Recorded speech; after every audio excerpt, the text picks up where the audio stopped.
The first map we're going to be showing you guys today is New York City. Dion, what kind of map is this? New York is a hybrid map, so a brand new hybrid map for Overwatch 2, and there's a fun new payload for players to battle over. The world building team had a great time just creating this Overwatch depiction of New York. There's tons of neat details and fun Easter eggs for the players to find, so I think it should be fun to take a look at this.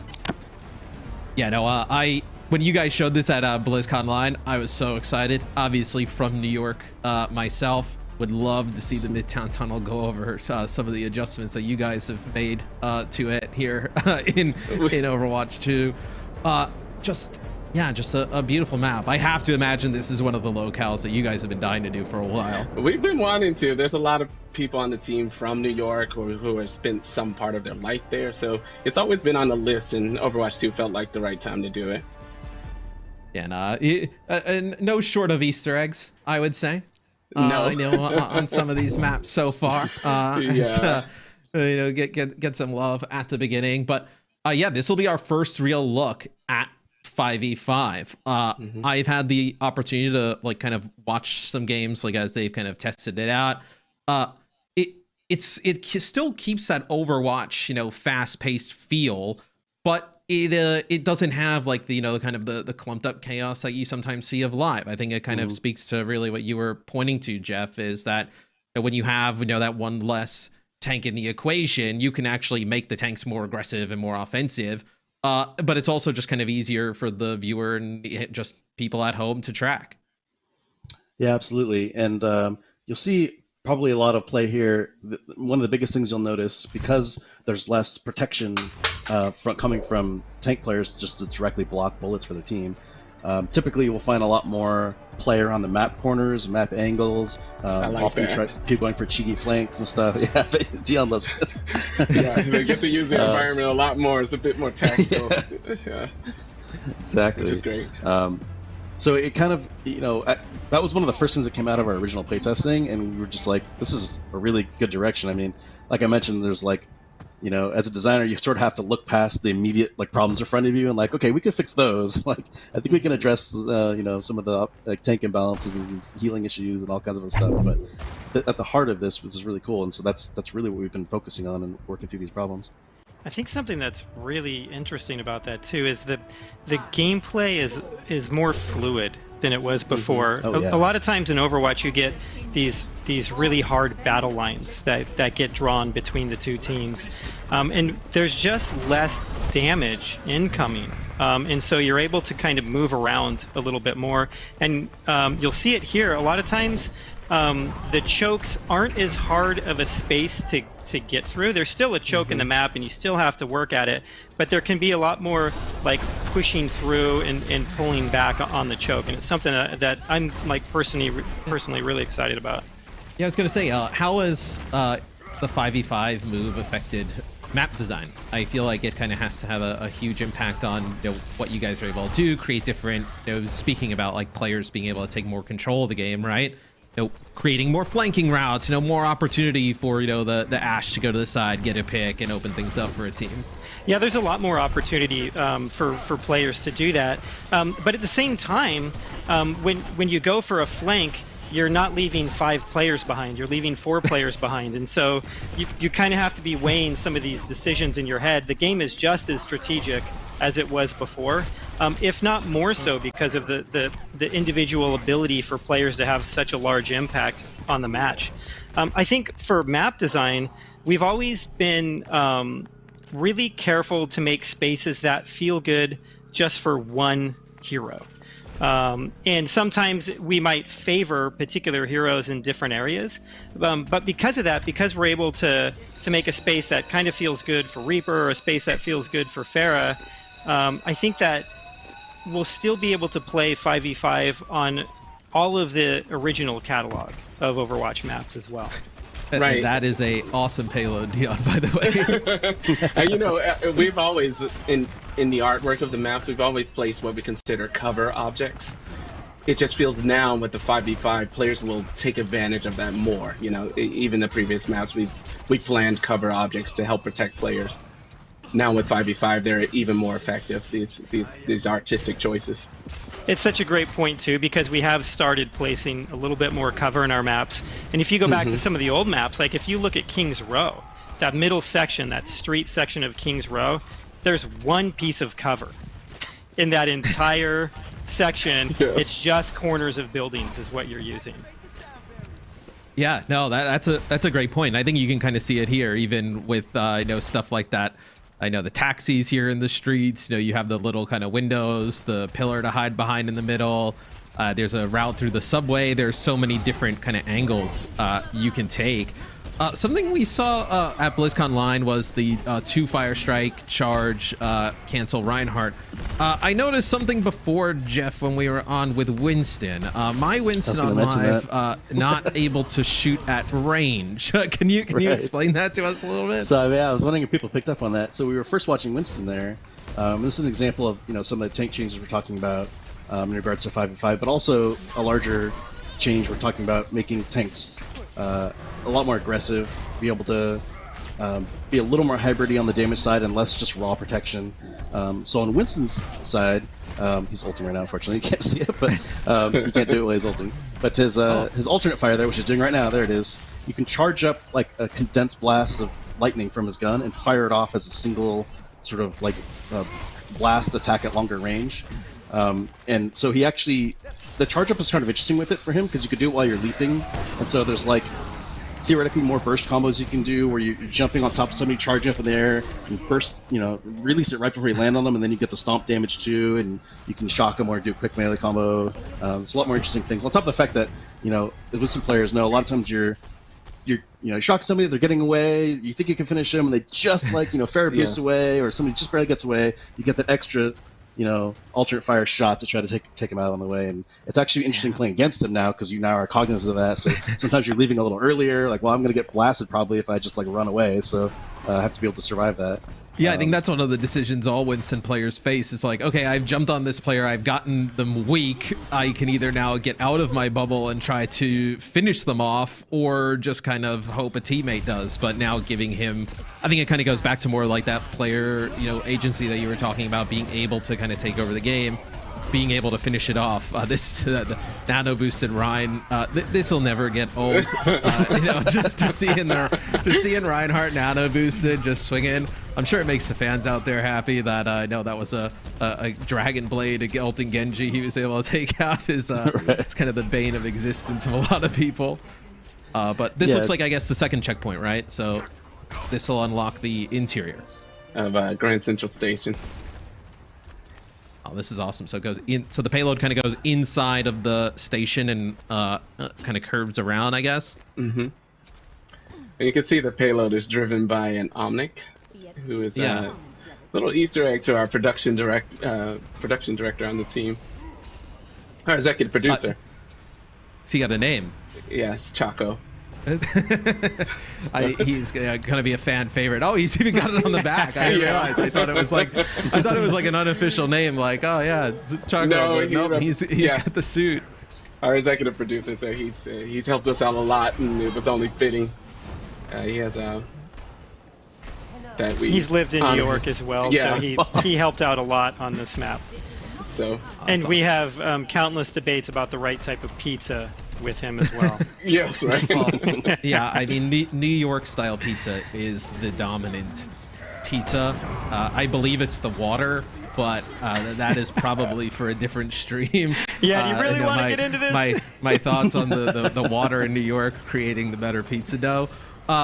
You also notice, at least I noticed, the new sounds, especially when Ash shoots. That is something that it was discussed at BlizzCon Line, but I think it's different to kind of see it in action and also to see all of the other players at the same time with those audio changes. It just makes the game feel even more realistic. Yeah, the sounds can get really punchy, and it just feels good to hold the trigger down with these different heroes. But you also get more information from it. So we've spent a lot of time not just developing what these sounds are, but how they play in different environments. So we've kind of upgraded the entire sound system across the game. So let's say when that Ash is in a side room firing from that room, you really kind of understand where they're at and what type of environment that they're in better than you did before, and then you can kind of take that information and make different decisions, or additional decisions because of it. All right, so we got a map complete from the offense here. Not bad. Not bad in their first go. The players are so competitive. I have to say this to the stream, that we were like, yeah, this is fun. Like, everybody have a great time. And then everyone's like, put your SR in the chat. We're going to make balanced teams. Like, who's playing what? It's just, I feel like it's just the nature of Overwatch, right? Like, it always starts off, yeah, let's play for fun. And then, you know, you lose a game. You're like, all right, like, everybody pick it up. Like, let's change things. It's like that meme when you're playing, relaxing your chair, and then you lose, and you lean forward, get a little more, get the game win posture. It's those nights of ranked where you lose like 2, and you're like, you win 1, and then you're like, all right, play to lose, and then you lose a few more, and then the next thing you know, you wake up, and you're like, well, why'd I do that? Like 500 SR down the drain. That's so this will be an opportunity to see, like, Roadhog has a solo tank coming in for the offensive side here. I feel like he's just going to be, even on live, right? He just takes up so much space, Jeff. Like, and he takes up space not with a shield, but like just his body. As I say that, we have a Zarya swap. But talk to me a little bit about like the thoughts on, you know, how like the Roadhogs of the world, Divas, even Zarya. I know there's some interesting stuff with Zarya as a solo tank. Yeah, so like I said before, a lot of this is still work in progress. We're still sort of addressing hero by hero. But like, because once we started going to one tank, it was sort of the big question was like, kind of what direction are we pushing tanks now? We're trying to make Roadhog, you know, a lot more static defensively and have, you know, big barriers or something to protect his team, or do we want more the opposite? We're like to take the Reinhardts and the Rissas and Sigmas and actually give them some more aggression and be a little more like Roadhog and Diva. And so we definitely opted for that latter route after playing, because it's like, not only is it just more fun to have that kind of extra speed and aggression, but, you know, a lot of what people had a lot of comments on in the past, when the metas get too full of barriers and shields, and honestly even sometimes when there's just, you know, the one Orisa blocking you with just the chain shields, and it's just like, you know, people had comments like, oh, I feel like I'm shooting shields all the time, which, so like, we were definitely hearing all that, and you could see some of the balance changes we made in the past in the live game. I've been trying to address this, but once we got into this situation where we're like, oh, this is sort of an opportunity actually here to reduce a lot of these effects, and, you know, we still want them to be there and present and be important, and you can still block huge abilities. They still have a decent amount of health, but, you know, less than they had before. But then in response to that, you can see Reinhardt here. He hit the wall right there. He didn't cancel it, but you can cancel your charge, and you can get two fire strikes. So the canceling charge is one of those like sneaky things that seems like to some people might be kind of a minor change, but it almost like completely changes how he plays in a lot of ways. It's actually really fun because you can, it has a really fast recovery when you cancel. So you can like charge up to a group and then cancel and immediately ult and just like knock everyone down. So the fact that you can even do that is its own now like sort of mini game that people play where you can kind of bluff with it. If people know you have your ult or think you have your ult, you can just charge right at them, and they're trying not to get stunned. Like, they don't want to fight you necessarily like normally because they don't want to get earth shattered. So sometimes you can like bluff people and are running for cover and you didn't even have it, or you save it or something. So, and it also just allows him to, you know, get in there and be more aggressive without sacrificing his health bar. Yeah, it just sounds like another change, almost like how you kind of mentioned like stuff like that Winston combo, kind of, you know, as you're playing and testing and seeing all these different things. Like, yeah, where the Winston combo, you can, you know, load up that secondary fire, come to, like, get the jump damage, land on somebody, take them out. Like, now you kind of have like this like little meta game with like Reinhardt play, right? Where, you know, now you kind of have like this another layer of canceling the charge, you know, being able to. I remember there was one clip, I think, from BlizzCon Online and just like a trailer where he charges towards the team, cancels, and then shatters them all. Being able to make plays like that just seems so sick. He's also got the ability to control his charge more, so you can actually turn around corners more. Oh yeah. So the charge, while you can cancel it, it's also more aggressive and it's more versatile. I think something else that's really interesting, if you look at if people have noticed what's happening with Zarya, is she has 2 charges to her bubble now. Oh, but they share charges is the trick. It's actually what we playtested in the April Fool's patch. So as people probably noted, like, you know, some of those changes were, a lot of them were just silly, kind of fun, like permanently flying Sigma. But there were some changes we threw in there. I was like, let's see how people react to this. I'm curious what people think. Like maybe this is something we can try. And Zarya bubbles is one of those things. So, Aaron, it's something we just recently kind of put in. Main, right? Oh yeah. It took me a while to get used to the new changes, but once I really dug in and settled with these changes, I realized it's how I always wanted to play Reinhardt this way, basically. The charge in and yeah, we were joking about that the other day, where I'm like, yeah, like the canceling the charge just feels so right that but you're so like trained to kind of how it is, like where you're just charging into walls, right? That I was like, I don't have to do this anymore. No. Like I can just go. Like it's such like a great quality of life change. Yeah, something else I think that's really interesting here is this fight's been going on for a while. Neither tank has fallen. And the support had been doing such a good job at keeping the tanks up, because there's only one of them that they have to actually focus on, and the fights feel really, really good being the tank player now. Like the amount of times you get into this situation where it feels hopeless. You're low on health. There's a bunch of the enemy players focusing on you, and you're able to still come out of it. It feels so incredibly good, and you feel really powerful. Yeah, it's I think that has to be something that you guys have kind of gotten in feedback, that from a support's point of view, you're able to dump resources into just one tank, and that also probably frees you up to do a little bit of other stuff, right? Where Batiste can do a little bit more damage. Zen, you can kind of orb the tank and then focus on the damage. That probably has to be way easier in supports now. For sure. Yeah, we got a lot of feedback from support players. It's a lot easier to focus, and a lot of times you almost have this like communication between the two support players, and you have like Mercy's like, I'm just going to be on tank duty and just be on tank basically the whole time, and you have like a Lucio or something like that to spot heal everybody else and speed everybody up. But there's other strats. Like sometimes we've seen people go too big heal, main healers essentially, and try to just focus so hard on their tank that even with like Discord orb on them, it's just hard to kill them. So that's going to be an interesting strat too. So I'm not even sure like what the quote-unquote meta is entirely yet, especially because we're changing things all the time. I guess it's pretty hard for them to settle, but yeah, it's been a lot of fun. This Zen UI is new. Oh yeah, it actually looks really cool. This is something obviously that's incredibly new. I think on live, like it's kind of displayed on the right. Yeah, we're generally looking through this. Go ahead. Sorry, Jeff. I was saying we're generally looking at anywhere we can improve hero-specific UI stuff like this, and we felt like this could use a big update and be a lot more readable. Yeah, I think one of the things I'm most excited about with the healer UI is it's not just on Zen, but it's on Mercy also. You see the portrait of the player that you're healing. And so it's just a lot easier to kind of figure out who you've got instead of just using something like a nameplate, and it's not off to the side, right? It's like center screen, so you're able to still kind of focus down the middle. Yeah, and you can see his Discord is down there as well. So you have like Harmony and Discord orbs are kind of both shown on each side of the ult at the bottom of the screen.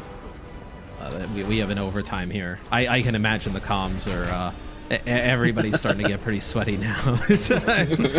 We get towards the end of the map.